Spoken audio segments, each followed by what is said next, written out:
তোমাদের সকলকে জানাই নববর্ষের অনেক শুভেচ্ছা আর গুরুজনদের জানাই আমার প্রণাম।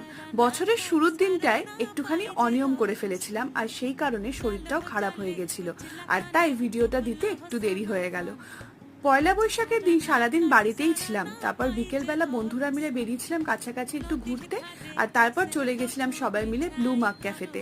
সেখানে গিয়ে অনেক রকমের খাওয়া দাওয়া করি। হ্যাঁ, তোমরা বলতে পারো অবশ্যই যে পয়লা বৈশাখের দিন তো বাঙালি খাওয়া দাওয়া করা উচিত ছিল। আমিও কিন্তু তোমাদের সাথে একদম সহমত, কিন্তু আমাদের সবার বাড়িতেই দুপুরবেলা আর রাত্রেবেলায় বাঙালি খাবার দাবারের অনেক আয়োজন থাকায় বিকেলবেলাটা আমরা একটু অন্যরকমই খেয়েছিলাম।